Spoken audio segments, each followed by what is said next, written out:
বিহারে বিধানসভা নির্বাচনের জন্য ইচ্ছাকৃতভাবে জাত ভিত্তিক জনগণনা বিলম্ব করা হচ্ছে বলে অভিযোগ করল ত্রিপুরা প্রদেশ কংগ্রেস। মঙ্গলবার প্রদেশ কংগ্রেসের এসসি শাখার বৈঠকে এই অভিযোগ করেন প্রদেশ কংগ্রেস সভাপতি আশিস কুমার সাহা। দীর্ঘদিন ধরে জনগণনা না হওয়ায় প্রকৃত জনসংখ্যা উঠে আসছে না বলে এদিন অভিযোগ করেন প্রদেশ কংগ্রেস সভাপতি আশিস কুমার সাহা। সদর জেলার 4টি বিধানসভা কেন্দ্রে নিজেদের সাংগঠনিক শক্তি বৃদ্ধি করার পাশাপাশি সারা রাজ্য জুড়ে মোট 10টি এসসি সংরক্ষিত আসনে নিজেদের শক্তি বৃদ্ধি করার বিষয়ে বিভিন্ন গুরুত্বপূর্ণ সিদ্ধান্ত নেওয়া হয়েছে বলে এদিন জানিয়েছেন প্রদেশ কংগ্রেস সভাপতি। না হওয়ায় প্রকৃত জনসংখ্যা এটা উঠে আসছে না। ইচ্ছাকৃতভাবে এই জাত জনগণনা এটাকে পিছিয়ে দেওয়ার একটা ষড়যন্ত্র আজও কেন্দ্রীয় সরকার করে যাচ্ছে।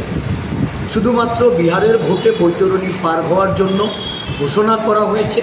আমরা চাইছি যে অবিলম্বে এই কাজটা শুরু করতে এবং শূন্য পদে সংরক্ষণ মেনে এসসি জনগোষ্ঠীর মানুষের তাদের সংরক্ষিত আসনগুলি অবিলম্বে আমাদের রাজ্যেও যেন পূরণ করা হয় এবং কাস্ট ভিত্তিক এই যে বাজেট বরাদ্দ আমাদের রাজ্যে আমরা আইন করার কথা বারে বারে বলেছি। এটা না পূর্বতন সরকারের সময় হয়েছে, বর্তমান সরকারও কাজভিত্তিক বাজেট করা তাদের আইন তারা এখানে কোনো প্রয়াস নেই। দেখা যাচ্ছে এই যে